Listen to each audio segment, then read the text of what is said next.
So today I'd like to talk a little bit about paradiddles and how you can practice them around the drum set in a way that's going to, down the road, unlock your creativity and help you to hear and execute new ideas around the set.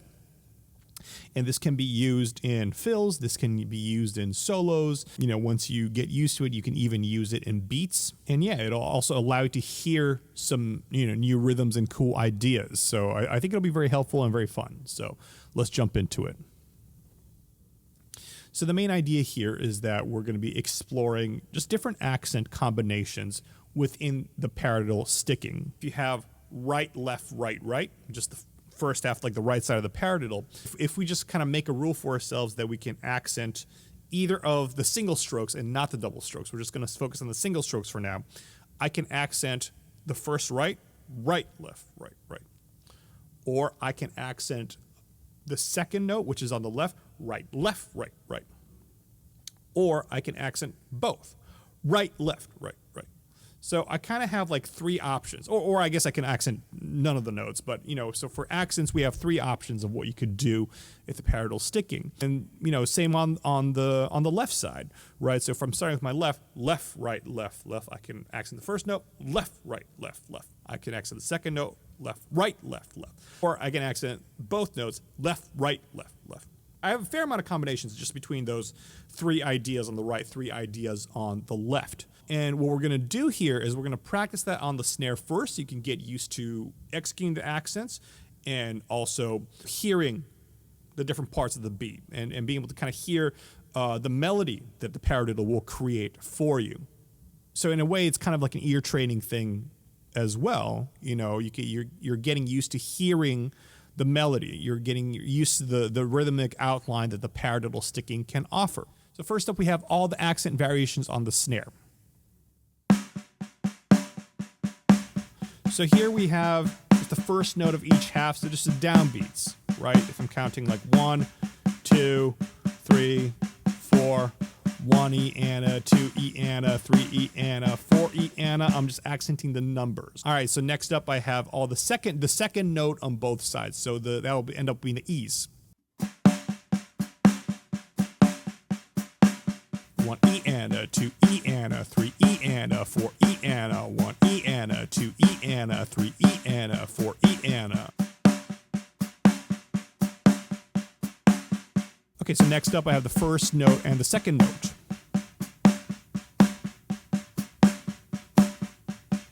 So that's kind of an interesting combination.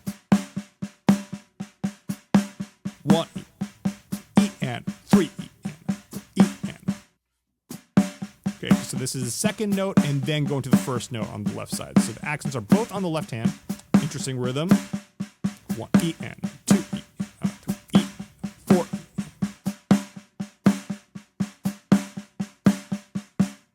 So both accents, both sides, two accents consecutive.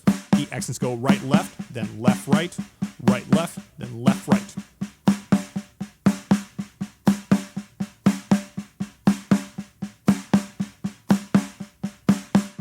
Here's how we're going to apply to the drum set. So I'm going to move to the accents around the set. My starting point is going to be right hand accents will go on the floor tom, always.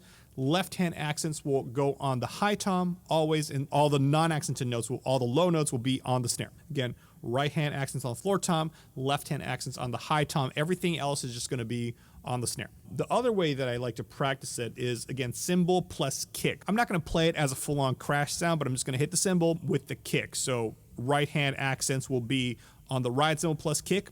Left hand accents will be on your left hand crash cymbal plus kick. If you don't have a left handed crash, you could do it in the hi-hat. So many ways to move it around.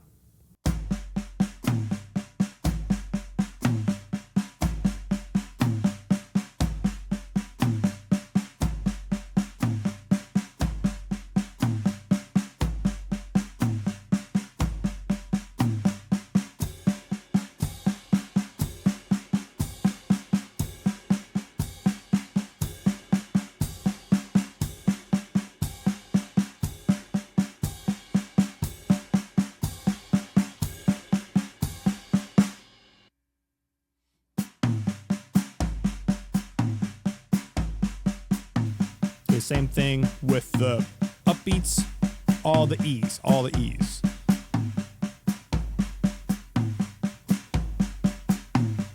Again, it's hard to hear one, so it's really good to do it in an exercise first so you kind of get that idea in your head. You start to hear the idea based on what you've practiced.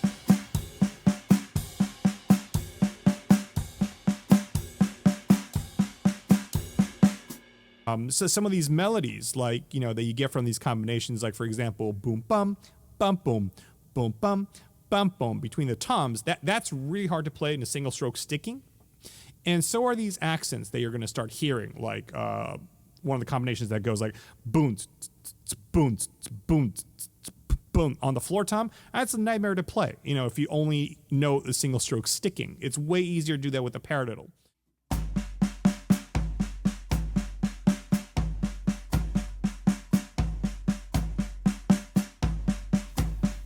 Okay, so this is one of the ones I was talking about earlier. Again, hard to play in a single stroke sticking, this exact sound. Yeah, it's a pretty nice shape, right? When you move it on the cymbals too. It's pretty cool.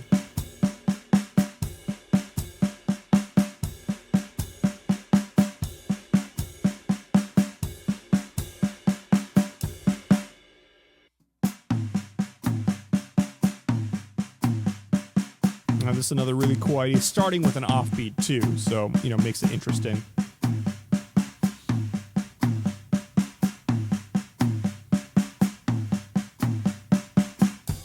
And again, you know, you want to get this in your ear, so you think to do it in real time.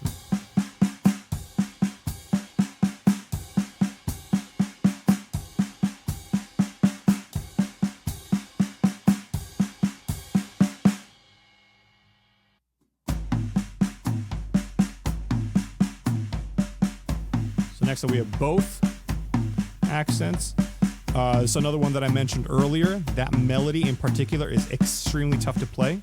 All right, singles, you would never, ever, ever voluntarily do it if you were doing it with a single stroke sticking. If you wanted those cymbals pitches to kind of shift back and forth in this order, or let's say you wanted to do the left-hand part on, you know, the hi-hat as an accent. Way, way, way easier to do with the paradiddle stickings. All right, so next up, I'm just gonna go through these exercises, but kind of randomize the order. I'll play it a little faster so you can kind of start to hear the flow of it, and I'll just kind of mix it up so it sounds like something.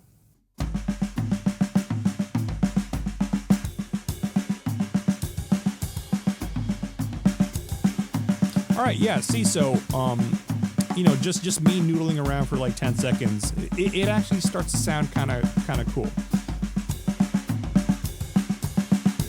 If I were to actually play this in, say, a solo context, I would never actually just stick with the exact parameters of an exercise. But again, if you want to start to hear these ideas in your head, this is where you need to start. Because like I said, otherwise, I mean, chances are, like if you're anything like me, you wouldn't have thought to play these rhythms. You wouldn't have heard these rhythms in your head in the first place unless you kind of trained yourself to hear it first in an exercise format. This is, again, like an idea of how to take a pretty familiar concept and just try to like milk it for all it's worth. Okay, so here's another example, quick one, just randomizing the order. Again, just trying to flow, not really thinking too much about it, just trying to see if I can just get the order to be randomized and not choke and to not freeze up and, you know, keep everything relatively relaxed and flowing and clean. So I'm not, when I practice it like this, at the beginning at least, I'm not trying to come up with the most creative drum solo or anything like that. I'm just trying to make sure that the vocabulary itself works and that it's something that I can play without thinking about it too much. Again, because if you're thinking about it in real time, I mean, it's not going to come out at all. And even if it did, it's probably not going to come out smoothly. So just as like a bonus way of practicing, you can just commit your right hand to one drum and your left hand to another drum. Like you just keep your right hand on the tom, left hand on the snare, and you just play the paradiddle.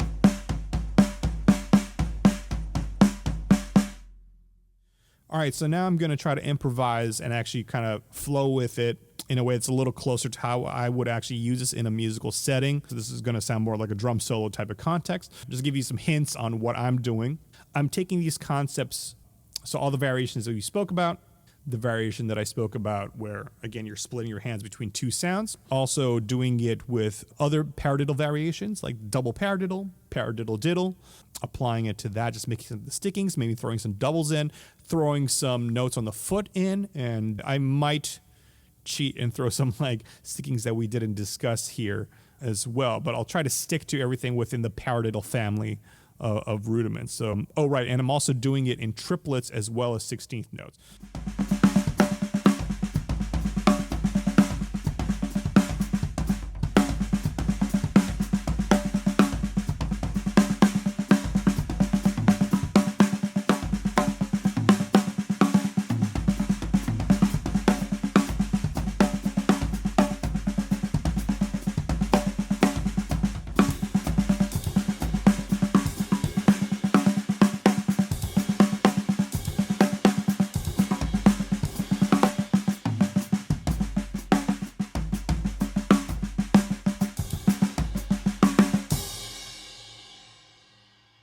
If you're stuck on any of this stuff or you try it and it doesn't sound quite like this, whether it's the technique aspect of it, whether it's the sound quality of your strokes, like that clarity of sound, that aspect of it, or in terms of like how to take it from this kind of stiff exercise to more of this kind of free-flowing approach and working on further variations, and want some personalized feedback, it'd be great. I offer online drum lessons. Just feel free to reach out at just GoDrums, GOHDrums.com, and you can contact me through there. So